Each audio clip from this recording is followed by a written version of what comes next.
नमस्कार, आप देख रहे हैं एनएमएफ न्यूज। आपके साथ मैं हूं भुवन शर्मा। एक खबर आ रही है देवभूमि उत्तराखंड से।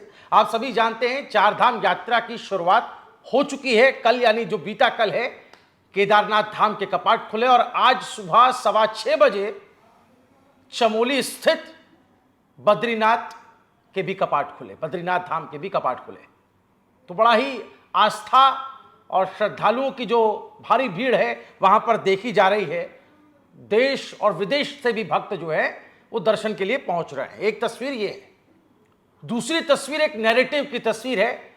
और ये होता है पंकज जी, ये होता है जब भी चार धाम की शुरुआत होती है तो व्यवस्था पर सवाल उठाने वाले कि कुछ भी ठीक नहीं चल रहा है, सब कुछ अव्यवस्थित हो गया है, ऐसा नैरेटिव बनाने वाले कुछ सोशल मीडिया इन्फ्लुएंसर, कुछ व्लॉगर्स सामने आ जाते हैं। और इस बार भी हमें कुछ ऐसा ही देखने को मिल रहा है। इसीलिए हम ये वीडियो आपके बीच लेकर के आए हैं, क्योंकि जमीनी हकीकत और सोशल मीडिया पर बताई जाने वाली बात, उन दोनों में अंतर है।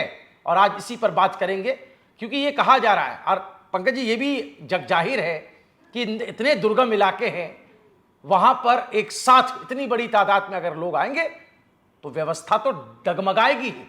लेकिन सवाल यह है कि ये कितनी चरणबद्ध व्यवस्थित तरीके से कंट्रोलिंग वे में आगे बढ़ाई जा रही है, बहस इस पर होनी चाहिए। मैं सबसे पहले पंकज जी आपका ध्यान उस तस्वीरों पर ले जाना चाहता हूं जहां पर यह कहा जा रहा है कि वीआईपी कल्चर, इसको खत्म नहीं किया गया, वीआईपी कल्चर को खत्म नहीं किया। जबकि हमारे पास जो जानकारी है, जो मेन स्ट्रीम मीडिया, मुख्य धारा की मीडिया में जो खबरें आई हैं, जिसमें आप पेपर की कटिंग देख सकते हैं साफ तौर पर, क्योंकि कल केदारनाथ के जब कपाट खुले मुख्यमंत्री पुष्कर सिंह धामी वहां भी मौजूद थे और उन्होंने वीआईपी गेट से एंट्री के प्रस्ताव को ठुकरा करके जहां से आम भक्त अंदर जाता है वहां से जाने का निर्णय लिया, जो ये बताता है कि प्रदेश का मुखिया ही वीआईपी कल्चर के खिलाफ है।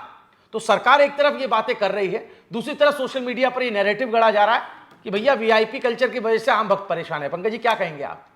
भुवन, ईमानदारी से बताइए कि ये वीआईपी गेट या वीआईपी कल्चर का ये कब बना था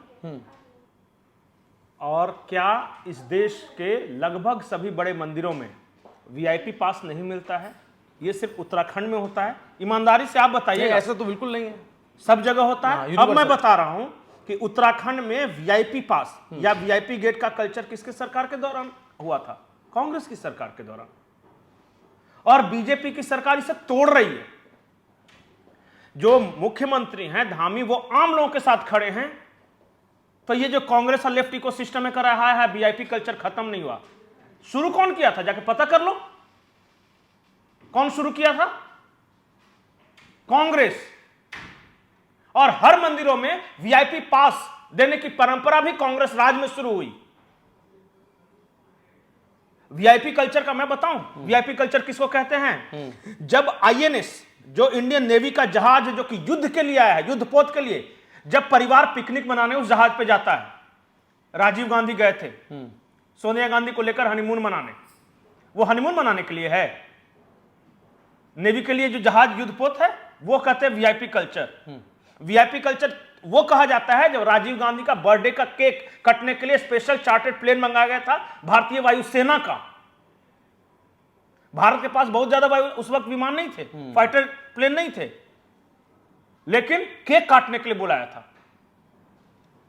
वीआईपी कल्चर की बात करें, इस देश में वीआईपी कल्चर की शुरुआत करने वाला, उसे पुष्प पल्वित करने वाला और बढ़ाने वाला ये कांग्रेस है। और आज वो कह रहे हैं कि वीआईपी कल्चर। राहुल गांधी से ज्यादा वीआईपी कौन है जी? या सोनिया गांधी से नहीं। और आज एक मुख्यमंत्री खड़ा है आम दर्शकों की लाइन में तो कह रहे हैं कि वीआईपी कल्चर समाप्त नहीं किया। बद्रीनाथ है, केदारनाथ में, और ये आज से वीआईपी कल्चर शुरू है।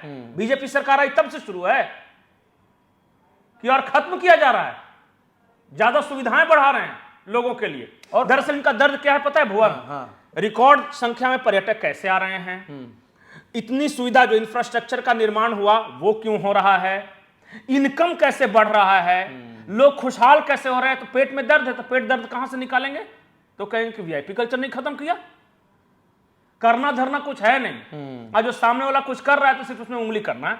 और यही राजनीति है इनकी। सरकार ने स्पष्ट कर दिया है पंकज जी, अपने दर्शकों को भी बता दें कि यात्रा मार्ग पर जो वीआईपी कल्चर है वो पूरी तरह से बंद है। सभी श्रद्धालुओं को एक समान समान व्यवस्था उनके लिए लागू की गई है। यानी कि सरकार ने अपनी तरफ से यह क्लियर कर दिया है कि इस यात्रा मार्ग पर जहां जहां से लोग आ रहे हैं, चाहे हवाई मार्ग से आ रहे हो, चाहे पैदल मार्ग से आ रहे हो, सब जगह समान व्यवस्था है, किसी के लिए कोई स्पेशल ट्रीटमेंट है नहीं। लेकिन उसके बावजूद आस्था के नाम पर जो अफवाह फैलाने का कल्चर है, ये परिपाटी है, हमने देखा पिछले कुछ सालों से ज्यादा दिखाई दे रही है पंकज जी। क्योंकि जब कोई नेक काम होता है तो उस पर सरकार का सपोर्ट करने के बजाय मीन मेख निकालने की हर वो कोशिश की जाती है जिससे सरकार को नीचे दिखाया जा सके, व्यवस्था पर सवाल मैं सिर्फ एक बात जानता हूं कि पहले जो वीआईपी कल्चर था उसको कम किया जा रहा है और फेज बाय फेज कर रहा है। अचानक सारी सुविधाएं हटा देंगे तो हंगामा हो जाएगा। तो जैसे आपने यात्रा मार्ग कहा ना, पहले वहां से वीआईपी खत्म किया, कोई वीआईपी नहीं, कोई सेपरेट उसके लिए मार्ग नहीं, तो एक एक करके धीरे धीरे समाप्त कर रहे हैं। तब इन लोग हंगामा करना शुरू किया है। जब पूरी तरह शुरुआत से लास्ट तक वीआईपी कल्चर था तब तो इनका मौजा ही मौजा। बिल्कुल, हाँ सही कह रहे हैं। इनका दर्द यहां पे है कि कैसे खत्म कर रहा है, तो एक काम करते लोगों को भड़काते हैं। ये आम जो शरणार्थी हैं, जो श्रद्धालु हैं, उनको भड़काने के लिए, ताकि वो मंदिर के दरवाजे पर जाके हंगामा करे, ताकि इनके कलेजे को ठंडक मिल जाए। क्योंकि सनातन के मंदिरों में इतनी भीड़ उमड़ रही है और व्यवस्थित रूप से लोग दर्शन कर रहे हैं, तो दर्द तो होगा ही। इस हद तक झूठ और भ्रम फैलाया जा रहा है। मैं देख रहा था सोशल मीडिया पर, इंस्टाग्राम पर, एक्स पर, लोग ऐसे ऐसे वीडियो शेयर करके कैप्शन देकर लिख रहे हैं कि लोग बिना दर्शन किए ही वापस लौट। भैया कोई केदारनाथ तक जाएगा और बगैर दर्शन वापस लौट आएगा? और ये सब जो कम्युनिस्ट लिख रहा है ना, कोई नहीं जाता मंदिर इस समय से, कोई नहीं जाता है। ये सब घर बैठे हुए सारे दारू पीते हैं रात में और दिन में ये लिखते हैं। पंकज जी, ये इनका कल्चर है। ये भी तो समझना होगा ना। देखिए, हम जब बात करते हैं कि व्यवस्था में खामियां हैं, ये एक अलग पक्ष है। जब हम कहते हैं कि व्यवस्था कोलैप्स हो गई है, ये एक दूसरा पक्ष है। व्यवस्था में खामी हो सकती है, हमेशा से सुधार की गुंजाइश रही है। हम जिन जगहों की बात कर रहे हैं, हमें ये क्यों भूलना नहीं चाहिए कि ये, अगर इनका भाव अच्छा है। मैं एक बात बताऊं, अगर ये बहुत चिंतित है श्रद्धालुओं के लिए, तो आप सेवा कार्य शुरू कर दीजिए। किसी श्रद्धालु को कोई दिक्कत हो रही है तो उसकी मदद करना शुरू कर दिए, तब समझे ना कि आप श्रद्धालुओं के लिए कर रहे हैं। तो आप जो व्यवस्था है उसमें से व्यवधान पैदा करके, उनके कष्ट को और बढ़ा के, उनको और भड़का के पूरी व्यवस्था को आप छिन्न भिन्न करना चाहते हैं। ये आपकी नीयत है। और जहां भी हिंदुओं का, सनातन का कोई बड़ा मंदिर होगा, कोई बड़ा सेलिब्रेशन होगा, इनको देखिएगा, जरूर कुछ ना कुछ सिर्फ कमी निकालेंगे। महाकुंभ का आयोजन हो जाए तो सिर्फ इनको लगेगा कि खाली कमी ही कमी है, किसी तरह उसको डिरेल कर दें। ये 4 धाम यात्रा शुरू हो गई है तो इनको लगेगा कि सिर्फ डिरेल कर दें। दर्द कहीं और है और गुबार कहीं और निकल रहा है। प्रणब मुखर्जी ने क्या कहा था पता है अपनी किताब में? जाके किताब पढ़ लीजिए कि सोनिया गांधी हिंदुओं से हद दर्जे तक नफरत करती है। ये प्रणब मुखर्जी किताब में लिख के गए हैं। उनसे ज्यादा जानते हैं आप गांधी परिवार को, वो तो जिंदगी भर है उनके साथ। नहीं, तो मैं ये भी कहना चाहता हूँ, ये बात सामने रखना चाहता हूँ कि जिन जगहों की हम बात कर रहे हैं, जिन 4 धामों की हम बात करें पंकज जी, यहाँ की भौगोलिक परिस्थितियां तो देख लीजिए, कितने हाई एल्टीट्यूड पर ये जगहें हैं। इनको आप जो दूसरे धार्मिक स्थल हैं देश के, जो प्लेन्स एरिया में है, उससे आप कैसे कंपेयर कर सकते हैं भाई? वहां की व्यवस्था को आप उससे कैसे कंपेयर कर सकते हैं? व्यवस्था बहुत अच्छी है, बहुत अच्छी है। देखिए, आज से जो 10 साल 20 साल पहले जाता था वो 4 धाम की यात्रा पे, चाहे केदारनाथ गए, बद्रीनाथ गए, और आज जाता है, हर कोई बोलता है कि पहले से बहुत सुधार, बहुत सुविधाएं बढ़ी हैं, होटलों की संख्या बढ़ी है, रास्ता सुगम हो गया है, बहुत तरह की व्यवस्था हो गई है, हेलीकॉप्टर से जाना है। तो देखिए, ये हर वर्ष प्रतिवर्ष ये सुविधाओं में इजाफा हो रहा है। बिल्कुल। आपके पास 2 ऑप्शन है कि या तो आप मददगार बने या व्यवधान खड़े करने वाले बने।